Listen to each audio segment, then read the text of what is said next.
Kenya poto somone kweke. Ata mokolo mogote. Ata. Donc, na lo batate ke balobi atate ke communiquer au note lelo to kata to zo sana 12 heures. Rien du tout. Obi na tamboli na mokili na mondele na mituli na lobi est-ce que tu sais que ba koselage makambote est-ce que yeye abuza utene boende te balobi ya utaki aw président Félix Azaki na pa vraiment na poto afana poto makambo emo na poto est-ce que ata moko moni pesa la ka moni ezali te makambo o ngana moni o ezala ka na o pesa la kuna na poto ezaka bato donc poto ezaka na bato kongo pesa na bato mais le reste o contoura reska bato bavandaka na moni na ngelo moko te donc otali banzela na bango ndenge mona bisote bandako na bango ndenge mona bisote mai na courant na bango ndenge mona bisote na Kongo zokuta DG ya régie de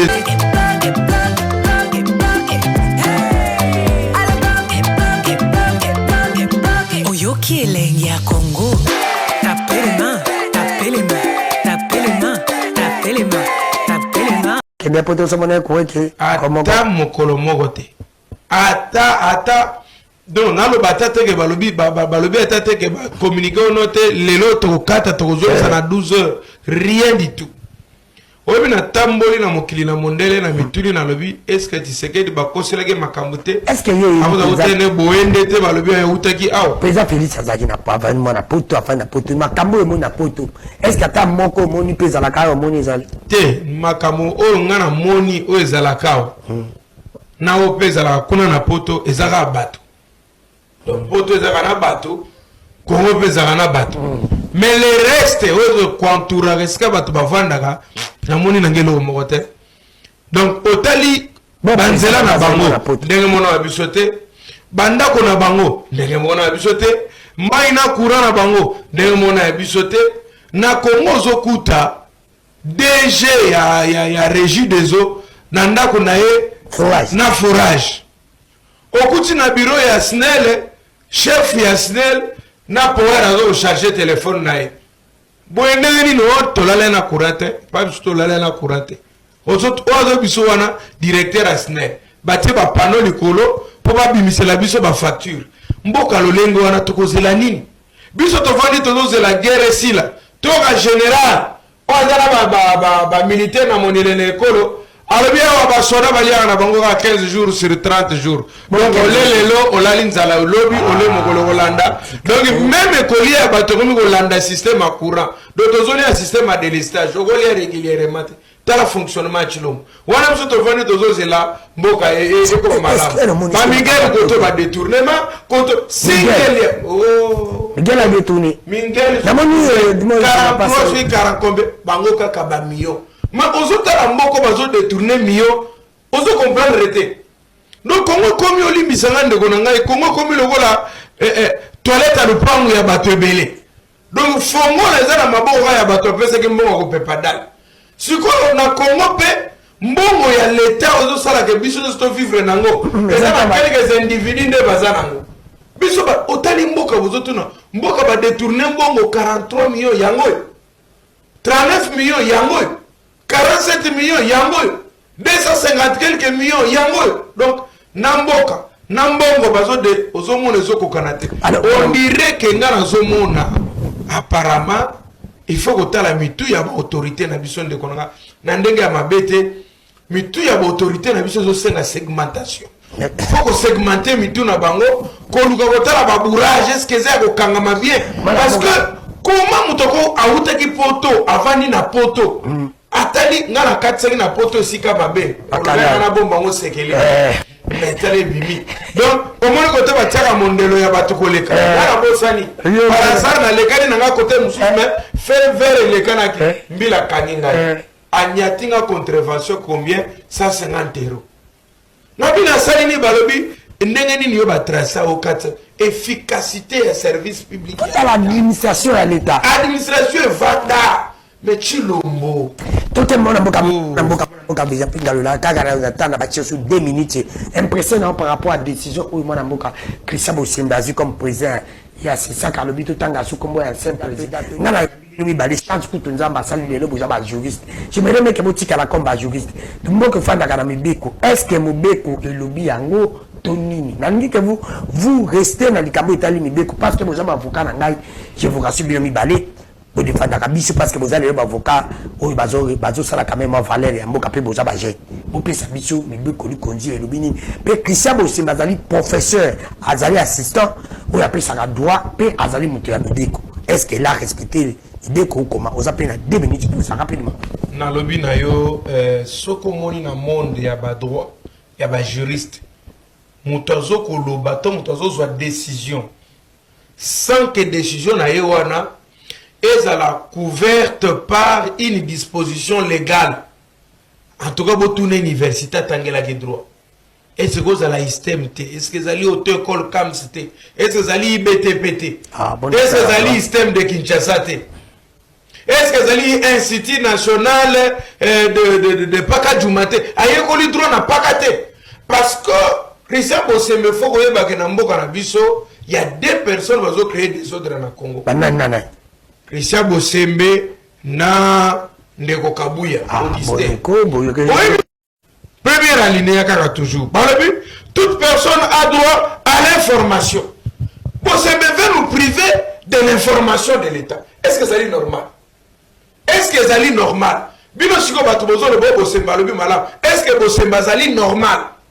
Non, bande konangai. Nalingara Bosseme minga zali moningo yanga na lekana pe na chaîne na ye, mais en tout cas quand tu agis dans une décision irrégulière, sengeli tolo banayo, tout un article ya sukande konanga, c'est très important. Platon nos nzamba landaka parce que nzamba zo c'est la pas yoka makambo Bosseme balobi za bosolote. Allons-y rapidement. Nzamba ayoka makambo ngana koloba. Article 63 constitutionnel. Elobini. Elobi, tout Congolais a le droit et le devoir sacré de défendre le pays et son intégrité territoriale face à une menace ou une agression extérieure. Na ceux qui ont en extérieur. Mon bec on a l'été le bin ngai soke pesi ngai ndingi sawana balobi na telemela agression nyonso extérieure zo ko bundisa mboka na biso. Aujourd'hui nous considérons que Kabila ke ko sangana na ba M23 est comme une menace extérieure pour ya kotungisa mboka na biso. Et c'est ngeli to lobela Kabila. Et puis to lobele mikolo nyonso to salele be mission koloba Kabila salibo.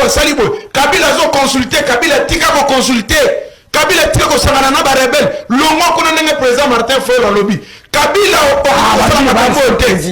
Kabila to kolobela ye Bosembe aye bato. Soki Bosembe lobby to lobela ete to kolobela tata na Bosembe. Na lobby no vérité sikoyo kana personne révélation. Ni. Bosembe bamona mutamba Bosembe bamona mutamba ondie bafongola agence ya octroi ya ngunda boniko boni Bosembe adopesa bato bangunda na poto epi ngunda nezo simba comment ça? Oui.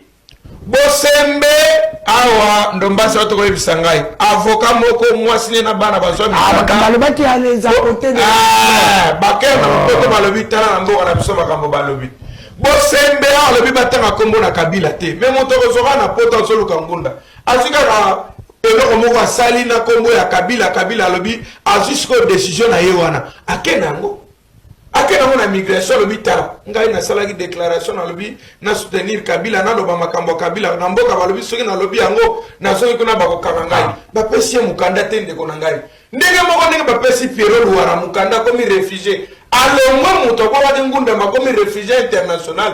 Pourquoi? Parce que Moutambo a 4 millions de dollars. Donc, on va faciliter Bangunda et Batonapoto. Bangunda va créer COP. Créer COP. Avant de Bangunda na poto et na agence, Balobine Bosembe. Tout ça, les agences à voyage, mais Batouba Ozangunda, Batouba Ozamokanda, Tabibozela. Na bimisi loko asika nde loko bimisi boye bisana Bosembe loko la bino na mutamba bokoti na système européen ka bato ba mikanda na poto na nzela ba déclaration na bino na nzela ya ba décision ma bebo zozo favoriser bangunda botika biloko nous allons parler makambo na Kabila pas pour la conscience mais pour na décourager Kabila. Merci Mekala. Maître Claudine Dombassi. S'il vous plaît, pardon, Botika. je sens quoi enfant nde naza boye mikolo nalingi baproblème te so tali mwa makila nange eza na mwa bashawama mwa babiloko apote eza na likolinga mpe malile mabele ekotela koma elibo ekotainga mwa moke apres nayaki na lelo ebikisi ngai confort mwana mboka nani Glodine de Basse en tant qu'avocat maître Glodine de Basse mais que nazali nazola de la poto zoloba mukolo alo kende kotala soki bato kuna yo moko ayinyosa ke lobi baproblème okuta nango bato moko ya quartier kuna na radio na chambre émission sale zoloba makambo ya Congo mais Glodine de Basse azaka ayinyosa ke comment akoloba mabe na bao ayinyosa ke mais Glodine bosali te ke tout ça to bayi émission na leta Congo kende ki yo lobi na rappel mo makambo ya Congo Glodine fait que bino pa ba mita mabe boko te la lucinde tukuzu kurezo ke Bossemi. Ndeko Danou, merci beaucoup. Merci pour l'invitation. Merci mon frère. On a participé à co-débattre dans Maître Champing Galula. Avec plaisir, nous partageons le plateau. Mbote na ba technicien nyonso kasi soki na pesi mbote na wayambo ekolo tezali suma na pesi mbote na mokonza ekolo les premiers citoyens les garants du bon fonctionnement des institutions les symboles de l'unité nationale le président de la République Félix Antoine Tshisekedi Tshilombo na pesi mbote na mwana mboka le président de tous les assemblées du président de l'assemblée ainsi que la mise en accusation des membres du gouvernement sont votés à la majorité absolue des membres composant l'Assemblée nationale suivant la procédure prévue par le règlement intérieur. Les membres du gouvernement mis en accusation présentent leur démission. Donc, Namokolo Mwalelo, l'inculpé Moutamba, et Sénil a déjà déposé démission auprès de maman premier ministre. Donc, ezali soni mingi biso to kosenga kaka na baimboka bolimbisa biso biso nyonso bilenge tozali lokola ete asali mosala kozala mingi populiste ke kozala du côté de la population pona ko gérer mboka na biso malamu. Maître Jean-Pierre Galula olobi ete badoublaki bango montant batriplé ti bayoki komema yango de 5 000 à 30 000. Est-ce que ti heure wana ba 20 heures ba maman na baki kolambela bana na bango te ba famille na bazo soutenir toujours Constant Moutamba. Est-ce que ba 30 000 yango bazwaki yango Maman Moutamba asali botobengaka utilisation abusive de main-d'œuvre de l'État, mais il y a même une utilisation abusive de main-d'œuvre familiale. Ba maman ya bato ayaki na bango na tongo contre ezalaki 5 000 ti 15 heures de 11 heures à 15 heures 15 heures elekani badouble bango ono te ti 18 heures 10 000 badouble bango ti 19 heures ekomi 15 000 ti 20 heures ekomaki mbongo nyonso komi on dirait 30 000 30 000 wana mama bazwi temps kolambela bana na bango te bazwi temps kobongisa mibali na bango te na bango moko te bamama baleli banyokwami tala bamama wana bango yo liboso ya ndako ya Moutamba tala bamama ndenge batondi ebele yo moto ozoluka ono estce bazwaki te Moutamba apesa bamama bato mbokoko ebongo sikoyo mobilisation modele lokola mpe to banda kobengo lundi mardi mercredi jeudi vendredi bakokende kaka bakokende ndenge wana tala bamama ndenge bakeye ebele bamama bato Moutamba avandisi bamama bato na bapolisier bango bazolekana ndeti soki bazobengana bango soki ndengeni bamama balobi pesa biso kaka mbongo na biso en tout cas mama ezali eloko soni tala bamama bato okowanga na susu nini ntango tokoloba populisme oyo te sikoyo bamama oke komobilize oyo ozwi bango wapi bino mpe ozwa conscience moto azofrappe bamonta ba 39 millions 19 millions yo mpona 30 000 mpona 15 000 bakovandisa mama mokolo tata mokolo batambusi yo kobanda ntongo ti 19 heures 20 heures ozongi na ndako ale na ntongo oketelemele liboso ya ndako mpo bapesa bino mbongo isemble moto apesaki mbongo alobaki alobi te mpo bakabole mbongo na wileri moto apesaki mbongo alobi aa lokola ezali mbongo ya détournement euti na moto adetournaki eye na maboko ya détournement ekomeli epa na nga mpo na kopa détournement nga mpe nasala nini ale nga mpe na détourne na ngai nde Moutambale badétourneur ya mbongo ya ye na ya leta basangani baza epa na ye Moutamba apesa bato chef de leta tala mutu na yo tala mutu na bino bozomona justice bino mo bomona parlement bomona bakolegi ministre bomona donc ezali likambo na soni baimboka baikongomani nayebisaka bino toujours Maître Jean-Pierre Lula Kamunga, le futur ministre de la Justice, garde des Sceaux. Yambo Kanabiso. Naïb Sarabine Loko. Okoki Kobombela. Toko Sala Lolendo Liboso Mafuta. Poko Bueno Pegolia. Sala Lolendo Liboso Mafuta. Poko Koboya Kolia. Mais Basala Lolendo Liboso na Maite. Basala la Ramae Lolendo te. Egomona Bolumbu na yo. Mae kolekana na bolumbu na yo bato bakoyeba ko sokoli salela no mafuta lolendo pokolia na ote okoboya no pe ko sokola to ko pakola pe mafuta mais mai basalela ngo lolendo te parce que komona ka motakala na yo komona bolumbu na yo moto lobaki bokendo koyebisa peje wana fonde akomona nge pai na ete mame tumbae iye abota la sokota alati veste ya col mao ya belge ya maboko milai accompagné na avocat na ye alobaki ote na kozwa ta avocat moko te je vais démissionner que quand le chef de l'État va me dire de démissionner. Mais si on ne défie pas la justice, il faut avoir le respect de la justice. Ce n'était pas un individu que tu allais répondre. C'était devant la justice de la République démocratique du Congo. Les lots boyi ba homme fort na politique, tozo lukaba institution forte. Potobik sambo kanabiso. Justice est malade. Papa quoi ko rendre, quoi ko bakselango sous sidate. Justice est malade, quoi ko pese la biso sous justice ango. Maladi ya kolekana te. Koko pesa ngo covid na ebola te na sida te. Oke yebisa mvonde ya komona nge pai na ye te. Yo wana ozokota te na avocat. Ndeko na ngai. Tikala koyebe. Jésus-Christ était plus populaire que tout le monde dans ce monde. Justice ebouilaka ye. Et katelier condamnation. Pe ba condamné à mort. Ba bouilier. Pe ba exécuté na sima na ngona bonzambe na ye kobika ozali moto na yambote. Alors ndeko na ngai eloko na webisa yo, sois calme. Dans quelques jours, quelques minutes qui suivent, tu feras la remise et reprise avec moi. Tension ça va, glycémie ça va. Est-ce que battement du cœur, ça va? Est-ce que la fréquence respiratoire, ça va? Cholestérol, ça va? La remise et reprise historique entre les sortants ministres de la Justice et garde des Sceaux, Moyoki Solo, Yemouami Lumbeli Solo Yakopolo, et le ministre, le futur ministre entrant, Maître Jean-Pierre Lula Kamunga. L'analyseur, les raisonneurs, l'éclaireur des questions juridiques et politiques en République démocratique du Congo.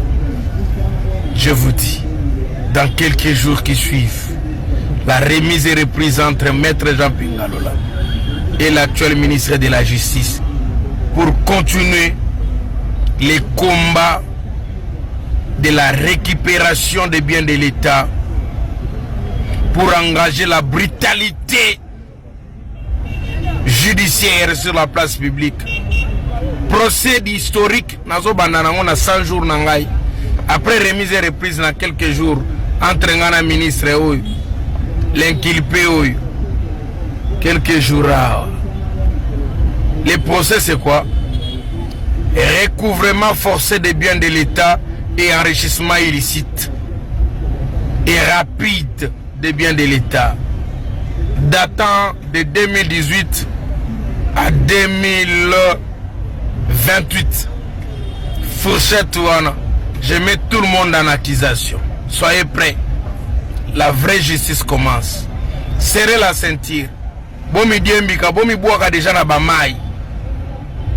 Boki madame exil boboaka bangunda. Ici. la vraie justice commence. Ciao. Remise et reprise dans quelques semaines. Merci. Nandenga mabeti, nandenga bien. C'est la République démocratique du Congo qui gagne. Mais on deviendra ministre de la Justice et garde des Sceaux seulement si le président élu Martin Fayulu Madidi devient le président de la République de ces pays. Merci beaucoup à vous tous.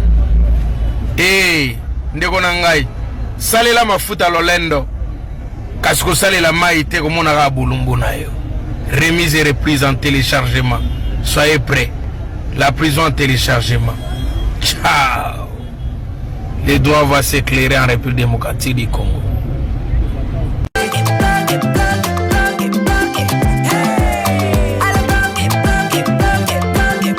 Oyoki elengi ya Congo.